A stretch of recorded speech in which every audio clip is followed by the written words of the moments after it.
नमस्कार दोस्तों, स्वागत है आपका अपने YouTube चैनल पर। तो चलिए शुरू करते हैं। अध्याय 8। हमारे आसपास के बाजार। हम बाजार जाते हैं और बाजार से बहुत सी चीज़ें खरीदते हैं, जैसे सब्जियां, साबुन, दंतमंजन, मसाले, ब्रेड, बिस्किट, चावल, दाल, कपड़े, किताबें, कापियाँ आदि। हम जो कुछ भी खरीदते हैं उन सब की सूची बनाई जाए तो वह काफ़ी लंबी होगी। बाजार कई प्रकार के होते हैं जहां हम अपनी रोज़मर्रा की ज़रूरतों के लिए, जैसे हमारे पड़ोस की गुमटी, साप्ताहिक हाट, बड़े बड़े shopping mall complex, shopping mall आदि। इस अध्याय में हम बाजार में इन्हीं प्रकारों को समझने की कोशिश करेंगे। यहाँ जाने की यह जानने की कोशिश करेंगे कि यहाँ बेची जाने वाली चीज़ें खरीदारों तक कैसे आती हैं, ये खरीदार कौन है और बेचने वाले कौन, और इन सब बीच कैसी और क्या समस्याएं सामने आती हैं।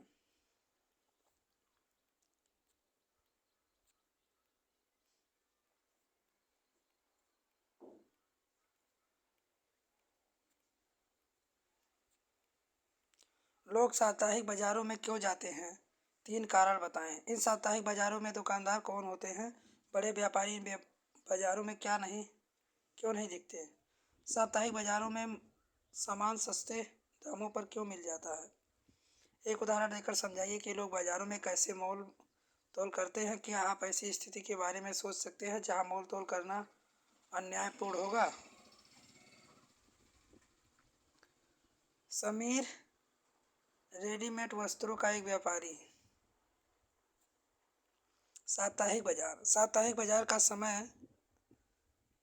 बाजार का नाम इसलिए पड़ा क्योंकि सप्ताह के किसी एक निश्चित दिन लगता है। इस साप्ताहिक बाजार में रोज खुलने वाली पक्की दुकानें नहीं होती हैं। व्यापारी दिन में दुकान लगाते हैं और शाम को होने पर उन्हें समेट लेते हैं। अगले दिन वह अपनी दुकान किसी और जगह लगाते हैं। देश भर में ऐसे हजारों बाजार लगते हैं और लोग इनसे अपनी रोजमर्रा की जरूरतें चीज़ें खरीदते हैं। साप्ताहिक बाजारों में बहुत सी चीज़ें सस्ते दामों पर मिल जाती हैं। ऐसा इसलिए क्योंकि पक्की दुकानें होती हैं। उन्हें अपनी दुकानों के कई तरह के खर्चे जोड़ने होते हैं। उन्हें दुकानदारों का किराया, बिजली बिल, सरकारी शुल्क आदि देना पड़ता है। इन दुकानों पर काम करने वाले कर्मचारी की तनख्वाह भी इन्हीं खर्चों में जोड़ी जाती है। साप्ताहिक बाजार में बेची जाने वाली चीज़ों को दुकानदार अपने घरों में ही जमा कर के रखते हैं। इन दुकानदारों के घर के लोग अक्सर इनकी सहायता करते हैं, जिससे इन्हें अलग से कर्मचारी नहीं रखने पड़ते। साप्ताहिक बाजार में एक ही तरह के कई सामानों के लिए कई दुकानें होती हैं, उसमें आपस में प्रतियोगिता भी होती है। यदि एक दुकानदार किसी वस्तु के लिए अधिक कीमत मांगता है तो लोग उसके पास विकल्प होता है कि वह अगली दुकान पर सामान देख ले, जहां तक संभव है कि वस्तु कम कीमत पर मिल जाए। मोहल्ले के दुकान। हमने देखा है कि साप्ताहिक बाजार में कई तरह के सामान उपलब्ध करवाते हैं और बहरहाल हम अन्य तरह के बाजारों से भी सामान खरीदते हैं।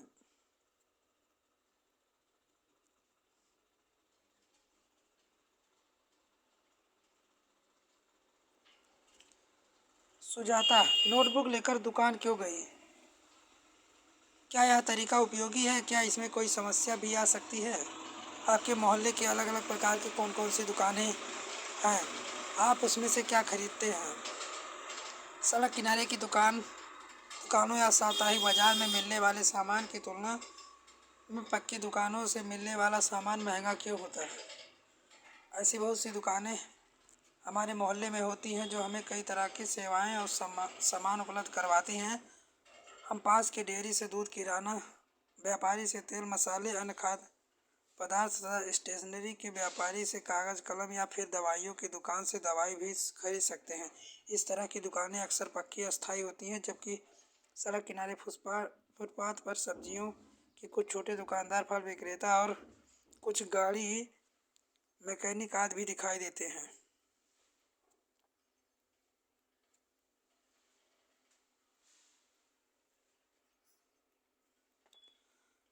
क्या आप सोचते हैं सुरक्षा कर्मचारी ने सुजाता और कविता को अंदर जाने से रोका क्यों? चाहा होगा। यदि कहीं किसी बाजार में कोई आपको ऐसी ही दुकान के अंदर जाने से रोके तो आप क्या कहेंगे?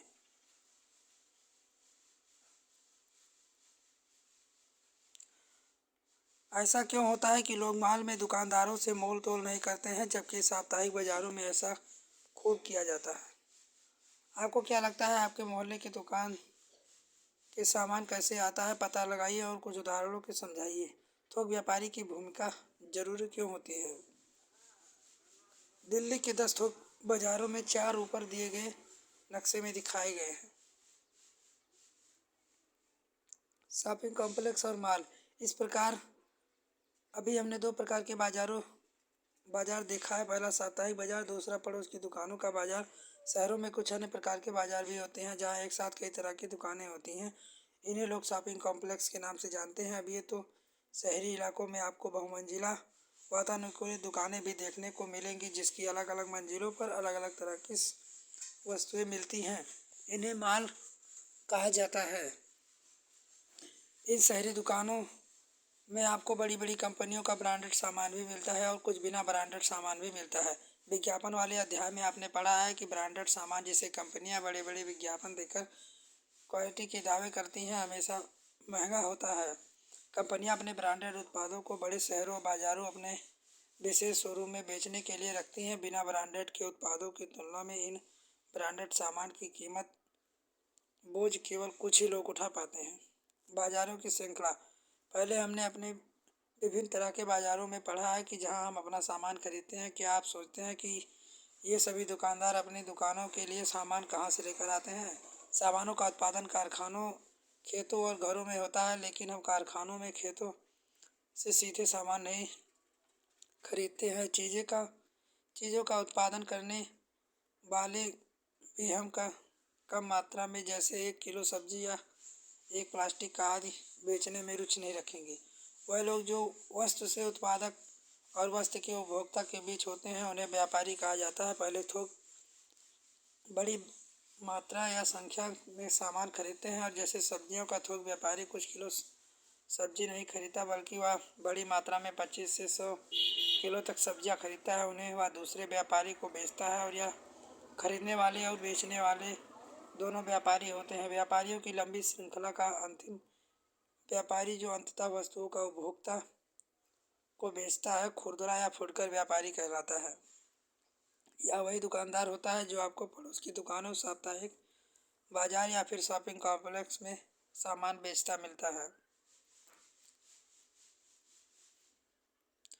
हर शहर में थोक बाजार एक क्षेत्र होता है। यहाँ वस्तुएं पहले पहुँचती हैं और यहाँ से वह अन्य व्यापारियों तक पहुँचती हैं। सड़क किनारे की दुकान का छोटा व्यापारी जिसके पास अपने पहले पड़ा बड़ी संख्या में प्लास्टिक का सामान शहर के थोक व्यापारी से खरीदता है, और हो सकता है कि वह बड़ा व्यापारी अपने बड़े थोक व्यापारी स्वयं सामान खरीदता हो। शहर का सबसे बड़ा थोक व्यापारी प्लास्टिक का यह सामान खरीदता है और उन्हें बड़े गोदामों में रखता है। इस तरह से बाजार एक श्रृंखला बनती है। आफ्ताब शहर से सब्जियों का थोक व्यापारी।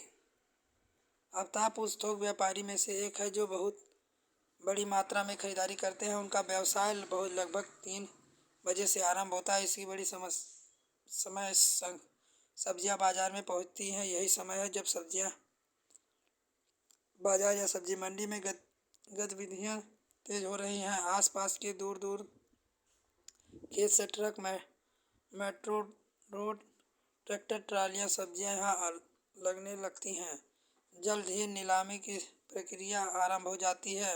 आफ्ताब भी इस नीलामी में शामिल होता है। सब्जियां देखकर वह तय करता है कि आज वह क्या खरीदेगा। उदाहरण के लिए वह 5 क्विंटल फूल गोभी और 10 क्विंटल प्याज खरीदता है। शहर में उसकी एक दुकान और गोदाम है जहां वह सब्जियों को खरीदता है और बेचता है। यहाँ वह फुटकर व्यापारी को सब्जियां बेचता है जो सुबह 6 बजे आसपास वहां लगने लगते हैं। यहाँ से दिन भर के लिए खरीदारी करने के बाद ये छोटे व्यापारी लगभग 10 बजे के आसपास अपने क्षेत्र में अपनी दुकानें खोल लेते हैं। हर जगह बाजार। हमने देखा है कि अलग अलग जगहों पर तरह तरह के बाजार हैं जहाँ तरह तरह की वस्तुएं खरीदी बेची जाती हैं। ये बाजार अपनी जगहों के समय अपनी तरह के काम करते हैं। कई बार तो यह भी आवश्यक नहीं होता है कि पास सामान खरीदने के लिए बाजार जाएं, और तो तरह तरह के सामान के लिए फ़ोन या इंटरनेट भी पर भी ऑर्डर दिए जाते हैं। ये सामान आपके घर तक पहुंचा दिया जाता है। शहरी क्षेत्रों के लिए लोग इंटरनेट के जरिए घर से कदम रखे बिना बाजार में प्रवेश कर लेते हैं। वे अपने क्रेडिट कार्ड या ऑनलाइन खरीदारी कर लेते हैं। एक कार जोड़ी जा रही है। ये बाजार वह रूप हैं जो सीधे तौर पर दिखाई देते हैं। ऐसे कुछ बाजार होते हैं जिनके बारे में हमारी जानकारी कम होती है, क्योंकि यहाँ बिकने वाले खरीदी जाने वाली चीज़ें हम सीधे प्रयोग नहीं लाते हैं। जैसे किसान अपनी फसल की पैदावार बढ़ाने के लिए कुछ खाद व उर्वरक का इस्तेमाल करता है। ये उर्वरक वह शहर की कुछ खास दुकानों से खरीदता है, जहाँ खाद के कारखानों में माल मंगाया जाता है, या एक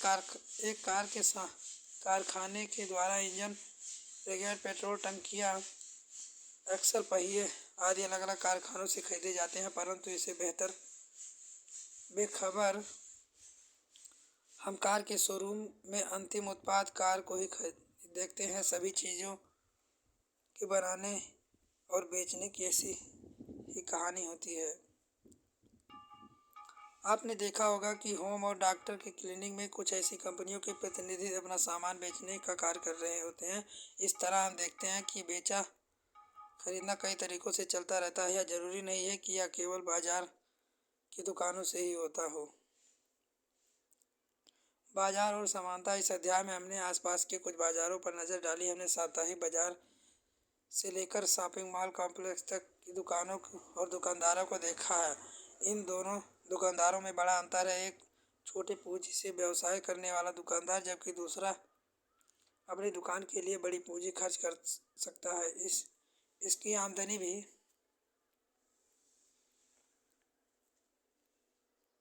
अलग होती है। साप्ताहिक बाजार का छोटा दुकानदार शॉपिंग कॉम्प्लेक्स के व्यापारी की तुलना में बहुत कम लाभ पाता है। इस तरह खरीदारों की भी अलग अलग स्थितियां हैं। ऐसे ही बहुत सी लोग हैं जो सबसे सस्ता मिलने वाला सामान भी खरीद पाने की स्थिति में नहीं है, जबकि दूसरी ओर लोग मालों में महंगी चीज़ें खरीदारी करने में व्यस्त रहते हैं।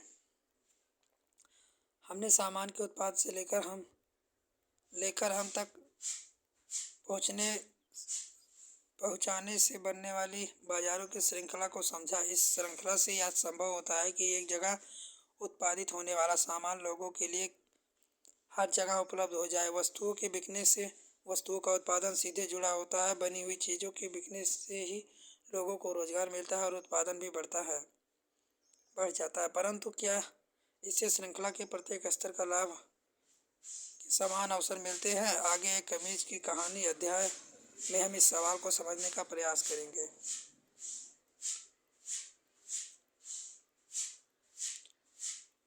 ऐसे मॉल ब्रांडेड और महंगी वस्तुएं बेचते हैं।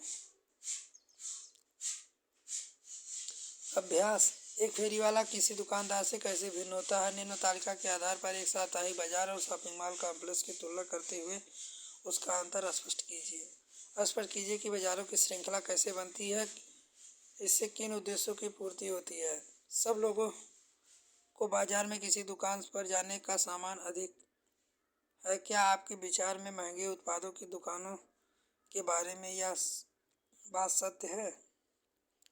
बाजार जाए बिना खरीदना और बेचना हो सकता है। उदाहरण देकर कथन की व्याख्या कीजिए।